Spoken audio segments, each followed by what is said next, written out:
So I've managed to play about 35 hours of Star Wars Outlaws over the last week. A big thanks to Ubisoft for allowing me to get an early review code for the game. And in those 35 hours, I have completed the main story and done a heap of side content too, as well as actually starting my second playthrough on PC. And so today we're going to be doing a completely spoiler-free review of Star Wars Outlaws, looking at the good, the bad, and the ugly, and giving you guys my honest thoughts on all of it. Now, I'm going to be breaking this video into a few different sections. I'm going to start off with just a quick summary as well as actually giving the game a score. Then we're going to kind of dive a bit deeper into a few more sections such as the performance and the graphics, the combat, the level design and world building, the overall gameplay and just different mechanics like the reputation system. And then lastly, I will touch on the story, but like I said, this is going to be completely spoiler free. So I'll kind of just talk about my overall thoughts on the story in terms of whether I liked it or not, but I will not be talking actual plot points and big character moments or anything like that. So like I said, you guys don't need to worry about any spoilers at all in this video. But with all of that being said, let's get stuck right into my spoiler-free review for Star Wars Outlaws. Now, for a bit of context on my playthrough, I played it on the PS5 for the first playthrough, which is where all of this gameplay is coming from, and I have now switched to the PC version of the game for a second playthrough as well. So this review is coming from the perspective of both platforms, and I can safely say it's been a pretty smooth experience on both the PC and the PS5 as well, which is probably the first main concern to get out of the way. We all know what happened with Jedi Survivor at launch, and to be honest, just 50% of games these days are not ready for launch, but that luckily isn't the case here at all.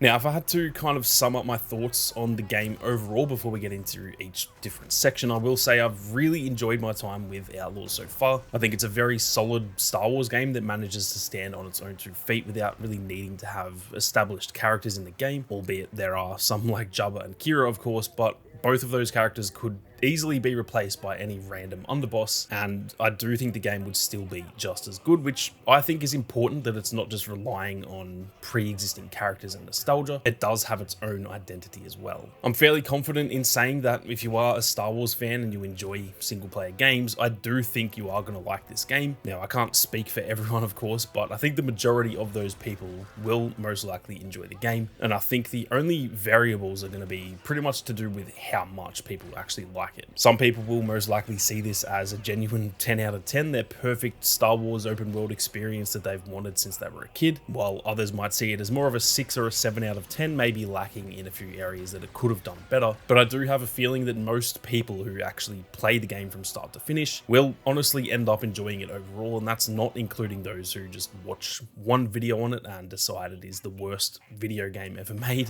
I guarantee this game will get review bombed to hell, but I'm talking about the people who actually go into it with an open mind and play the game for themselves. Now, in terms of my own score for the game, before we dive deeper into each section of the video, I think I'd comfortably put it at an 8 out of 10 for right now, but keep in mind that is coming from someone who A, loves Star Wars, and B, loves open world games. Those are two of my favorite things, and so I do kind of need to be transparent there and pretty much admit that I do have a level of bias heading into this game, seeing as I love Star Wars and I love open world games. For those who aren't Star Wars fans but are just looking for a fun open world game, or on the flip side of that, for those who love Star Wars but don't love open world stuff and prefer, I guess, more linear games in line with, for example, the Jedi games, then for both of those groups, I could see this being closer to probably a 7 or a 7.5. And to be honest, I probably wouldn't argue with those scores either, but like I said, for myself, I am pretty confident to say this feels like about an 8 out of 10 for me, which is actually slightly better than I was expecting, to be honest. I was expecting it to be more in line with about a 7 out of 10, just based on other recent Ubisoft games, so I'm actually pleasantly surprised with the game overall. It's immersive and true to the Star Wars universe. The gameplay loop is pretty fun overall. The variety of planets and locations are all very enjoyable and insanely detailed, down to the tiniest little things that most people probably wouldn't even notice. It's a game that is clearly made with a lot of love and passion from the team at Massive Entertainment, and overall I think it does a really solid job of bringing us the first true open world Star Wars game that can be enjoyed by both the most hardcore Star Wars fans but also those who have never experienced anything from the Star Wars universe. Now, getting into each of the individual sections in this video, we're going to start off with the performance and the graphics, and I've got to say I am really happy with the overall state of this game at launch. We've seen so many games over the years that launched completely broken or that launched with inconsistent performance across each platform, but from my own experience with Outlaws so far, like I said, being about 35 hours in, it performs very well in pretty much every situation, and I didn't really experience any major bugs or frame rate issues throughout my time so far. In terms of bugs, I noted down every single bug that I experienced in my time with the game, and I literally only saw 3 different bugs, all of which were completely non-issues anyway. In fact, most of them were actually pretty funny, if I'm gonna be honest. One bug saw a squad of stormtroopers spawn inside a cliff face, and while I could hear them in there talking, they were unable to really do anything, but again, it didn't impact the gameplay luckily, as they essentially just spawned there for no reason. So it's not like I had to kill them and I couldn't find them. I literally just left the area and it was like it never happened. The only 2 other bugs that I saw was one stormtrooper who was seemingly meant to be on the back of a dewback, but the dewback wasn't there, so he was just floating and then he just disappeared. And then one bug saw some banthas doing their best impression of a crate dragon swimming around under the sand until they were eventually freed. So like I said, all 3 of those bugs were pretty minor, and if anything, to be honest, they just made me laugh. Seeing so few bugs in a whole 35 hours was honestly refreshing. I'm sure there are plenty of other bugs that creators and journalists have run into, but yeah, I don't think bugs are something we're going to need to worry about when it comes to actually impacting or ruining the game or anything like that. In terms of the overall performance, more talking about the frame rate and all that side of it, it felt very smooth on the PS5 for me. There was only one single moment throughout my playthrough where I was running through Miragana, and with so many NPCs and so much detail around the map, the frame rate did feel like it sort of dipped from 60 FPS to maybe 55 or 50 for around 5 to 10 seconds, but to be honest, that is barely noticeable for most people. And again, it wasn't a common occurrence. That happened literally the one single time, and I spent a lot of time in Miragana, so it's not like Miragana is going to be a constant issue. At least I definitely hope not anyway. Now, keep in mind, I did have the performance mode on. I can't say how the game felt on the quality mode or whatever it's called, because I just didn't even bother trying that. Performance mode for me is always the best option in my opinion, but yeah, it does run very nicely on the PS5, which I am happy to say, because I won't lie, I was a tad worried we'd actually have another Jedi Survivor type of launch on our hands. Now, in terms of the PC, well, it's even better on the PC, which in most cases should be how it is. My PC is far more powerful than a console, but we've seen a lot of bad PC ports over the years, and so it's nice to be able to say that that is not the case with this game. It runs buttery smooth on my PC, running at very high frame rates with very nice looking graphics, and I'm yet to have a single frame rate issue at all, albeit my time on the PC is far less than on the PS5, so maybe that'll change later on, but I highly doubt it, as Miragana is probably the most dense area in the whole game. So the PC performance so far seems to be very solid. Now, my only real issue with the graphics of this game is to do with the player models, as well as some of the facial animations during cutscenes. The environmental graphics, such as like the maps and just the general surfaces, all look fantastic. I'd genuinely give the graphics of this game about a 9 or maybe even a 10 out of 10. They really are that good. But then the character models and the animations can sometimes be genuinely a 5 out of 10 in my opinion. Not all the time. There is a lot of cutscenes that look really solid, but then there are just certain cutscenes that did feel like they just didn't have as much love put into them or something, which unfortunately can slightly take you out of the immersion. But again, that was probably only about 5 times throughout the whole game. Most cutscenes looked pretty decent in my opinion. Overall though, I am very pleased with the performance of Outlaws so far. We have a nice stable launch on our hands, which is pretty rare to say when it comes to Star Wars games, and for me that was probably one of my biggest concerns heading into the game. Now, moving on to the combat of this game, and I do have to say this for me, and I feel like probably for most people once they get their hands on the game, will be one of the slight downfalls of Star Wars Outlaws, as the gunplay and just the general combat is definitely not the best when you compare it to many other games over the last, say, 5 or 10 years. Now, that's not to say the combat is bad. I do enjoy the gameplay loop, and there were a few moments, specifically later on in the game, that I'm not going to show for spoiler reasons, where the gameplay felt pretty much amazing for like 5-minute periods here and there, when there were just some really chaotic missions, and the devs clearly designed those levels to kind of incorporate every piece of equipment at your disposal, and when you are constantly changing between all your equipment and all the different blaster modules and stuff, the game felt really good. So I think the bones of the combat were solid, and like I said, at times it felt super fun, but I think throughout the entire game it was just a little bit lacking in terms of the gunplay and the hand-to-hand combat. I have definitely played third-person shooters with much better gunplay than Star Wars Outlaws, and I would be lying if I said I hadn't. While there are actually a lot of upgrades and changes you can make to your blaster and the different modules, it is still a little bit unfortunate in my opinion that we only have one blaster at our disposal, and I think the gameplay would have really opened up quite a bit if we were allowed to actually go out in the world and find new weapons, even maybe carrying multiple weapons at once that we could then switch between. But unfortunately you only have access to Kay's blaster for pretty much the entirety of the game. Now don't get me wrong, you can pick up a lot of different weapons from dead enemies, but the unfortunate thing is that they are all kind of limited. You can only use them for a certain amount of time before they essentially overheat, and you will just discard them and go back to your pistol. And so for me that was probably one of the biggest letdowns in terms of the gunplay, as I feel like the combat could have been a whole lot deeper had we have been able to actually go out and find or even buy new weapons to give us a little bit more of a unique and varied playstyle. Now the combat with Kay's blaster is definitely not bad. Like I said, it's just pretty stock standard really. It doesn't really do that much to push the envelope or give the gunplay that real edge that kind of hooks you in and keeps you coming back for more. On top of that, the hand-to-hand combat is at times a little bit janky looking in my opinion. I wouldn't say it's janky feeling, it works as intended, and again I don't think it's bad, but it can just be very, I guess, unbelievable at times seeing Kay just like bare knuckle punching a stormtrooper in the chest and they somehow get knocked out from that. It doesn't really make a lot of sense, and I know it's a game, it doesn't really need to make sense, but I think they could have made that combat feel a little bit more believable.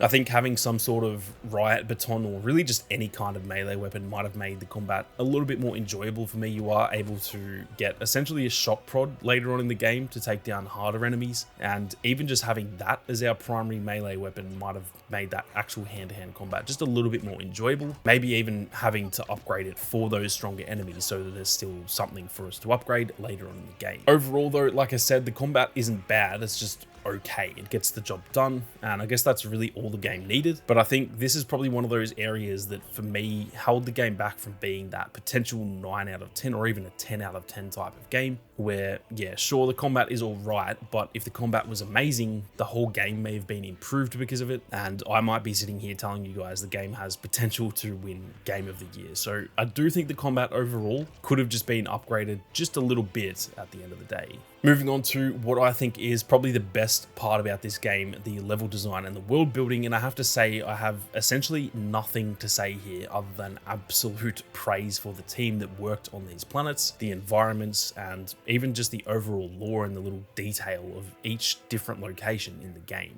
For me, this is without a doubt the most immersive Star Wars game of all time, absolutely nailing the feel of each planet, the feeling of the original trilogy, and the feeling of truly being in the underworld during the time period of the Galactic Civil War. For me, this was the area of the game that I was really hoping they would get right, because I do feel like it is probably the most crucial element to making a good Star Wars game. It needs to feel like we're in Star Wars, and I have to say they absolutely achieved that with this portion of the game. Every single planet feels authentic, every single planet feels genuinely lived in, and honestly sometimes just literally walking around these locations was a genuinely enjoyable experience, which is a pretty hard thing to pull off in my opinion. A lot of open world games tend to have maps that, although they're really well designed, they can often feel empty, like there's no one actually living there. Even taking a look at Jedi Survivor, its main open world of Kobo was relatively barren when it comes to just random NPCs living around the planet, talking to each other or playing sabacc or getting in fights, and yet I cannot say the same about Star Wars Outlaws. Every single location that you visit in this game, especially in each of the main cities, it feels like there are genuinely hundreds, if not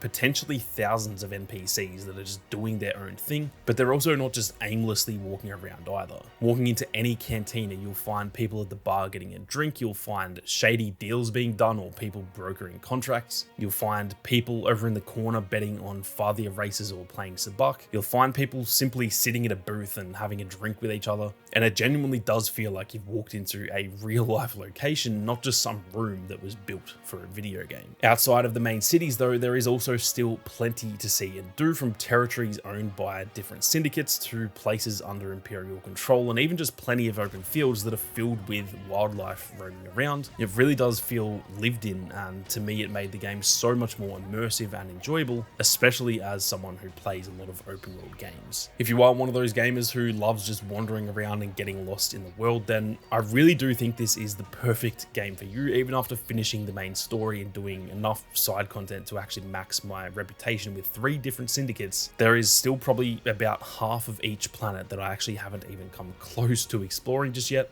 and that is definitely very exciting to think about. Now, moving on to the overall gameplay, so sort of excluding the combat here and just more talking about traversal and different mechanics like the reputation system and customization, I think this game really did a good job in most of those areas as well. For me, the reputation system was a really fun way of adding in plenty of side content that really does feel like you're actually doing it for a reason, rather than just doing a bunch of fetch quests that don't really feel like they're adding to the story. And doing it this way feels like you're kind of having a say on how your story is told in the game overall. Now, I've spoken to a few friends who also had their hands on a review code, and it turns out that depending on your reputation with different syndicates, there are some relatively major differences throughout different sections of the game, meaning you do actually have a say in the game rather than just aimlessly going from point A to point B throughout the story. While I do think the reputation system could be evolved quite a bit if we ever got a sequel, as there is plenty of fun stuff they could do to make it even better, I still felt like it was the perfect system to put in place in a game full of crime and lawlessness, where there are obviously some very big crime lords in place that are very fun to interact with throughout the game. Something else that I found super fun was actually the traversal in this game as well, from riding around on your speeder to get from location to location, to the ability to climb certain walls or railings, and even the ability to use your grapple hook to kind of swing across gaps. It felt like a fun mix of Star Wars and Tomb Raider at times, which I think actually fit the game perfectly and added another layer to that gameplay. Nyx, being a mechanic of his own, was also amazing in my opinion. The amount of different ways you can use him to enhance or even just change up your gameplay, it's something that I've not actually seen all that often in games before this. Not to say it's the first game ever to have a sort of companion system, but I think they just landed it really well to where it feels like Nyx is actually a huge part of the game, unlike BD1 in the Jedi games, who, although we all adore BD1, he doesn't really do all that much throughout either of those games outside of cutscenes. In terms of the customization front, I will say that they could have probably done a little bit better here in my opinion. I think it was fine how it was. It got the job done, and there are some very cool cosmetics to find throughout the world, but I do think they could have really upped the customization, though maybe that's just me being a little bit spoiled by the likes of Jedi Survivor, which had some really awesome customization. Once again, if we do ever get a sequel to Outlaws, I think this is one area that they really could improve on. Again, not to say it was bad, it wasn't nearly as bad as the ponchos in Fallen Order, but it definitely could have just had some slightly more exciting outfits to find and equip for Kay. Now, last but not least, I'm just going to quickly touch on the story, and again, don't worry, we will not be talking spoilers. I just want to quickly give my 2 cents on how I felt about the story as a whole. Honestly, the way I feel about this story is that it's kind of just okay. I don't think it was good, I don't think it was bad, it was just kind of fine without being overly exciting, at least until the very end anyway. Now, touching on that last point, the last 3 or 4 hours of the story was really good in my opinion. If the entire story had that level of excitement and intensity, I think I'd genuinely give the story a good 8 or 9 out of 10, but unfortunately there was pretty much only about 3 to 4 hours that I really loved, while the initial 30 odd hours really didn't hook me as much as I would have liked. Although keep in mind, probably about 15 of those 30 hours were actual main path missions. The actual story itself can probably be finished in around 20 or so hours, give or take. Now, I will say I did actually feel the exact same about Jedi Fallen Order. When that launched, overall I liked the story, but it never fully hooked me in to where I was kind of on the edge of my seat. I felt it was just a pretty serviceable story at the end of the day. Now, while all of that probably makes this story sound bad, there was nothing about Outlaws' story that I legitimately thought was bad. It wasn't like it was poorly written or it had some stupid moment that made me think it sucked or something. There was nothing at all like that. It was just a very standard story, I guess, and realistically, we kind of knew what the story was going to be from the initial trailers, and outside of a few twists and turns late in the game that I will say I really did enjoy, it didn't differ all that much from what I was expecting. At the end of the day, it's a heist story, and I think heist stories can often feel a little bit samey. That being said, the end of the story is really solid in my opinion and wasn't quite what I expected, and I think think I finished the game satisfied with the story, albeit kind of wishing it was as good as the ending throughout the entirety of the game. If you're buying this game purely for the story and nothing else, I think it may be slightly underwhelming for a lot of people, unfortunately, although I'm sure there will be some people who absolutely love it too. Most people seem to love Fallen Order's story, even though I thought it was just alright, so maybe I'll actually end up in the minority there. Now, on the flip side though, if you're buying the game for a combination of the story, the gameplay, and the open worlds, that is where I think a lot of people will really enjoy this game, as even though some of the gameplay and some of the story isn't phenomenal, all three of those areas blend together really nicely to give us just a very fun, very decent Star Wars game, and in my opinion that is all the game really needed to be, as I never expected this to be some sort of Game of the Year contender or anything like that. And like I said, the 8 out of 10 that I've given it, I'm actually really happy with that overall, and consider the game to be a pretty big win for fans of Star Wars and just for fans of video games in general. So that is it for my early review of Star Wars Outlaws. I will be back in maybe 3 to 4 weeks with a full spoiler review after my second playthrough of the game, so keep your eyes peeled for that. And if you guys enjoyed this video, please do consider heading on over to my long form channel. I've actually not uploaded over there just yet, but I am going to be doing a real deep dive into Star Wars Outlaws over there, potentially a good 45-minute video talking about all things Star Wars Outlaws. So it would mean the world if you guys could head on over there and subscribe so you don't miss out when that video drops. On top of that, there is going to be so much content on this channel as well, guys. So many guides and videos on everything you need to know about the game without going into spoilers at all unless I explicitly say so. And so be sure to keep your eyes peeled on this channel over the coming months, especially once the Lando and Hondo DLCs drop too. But with that being said, thank you all very much for watching. You guys have a great day, and may the Force be with you always.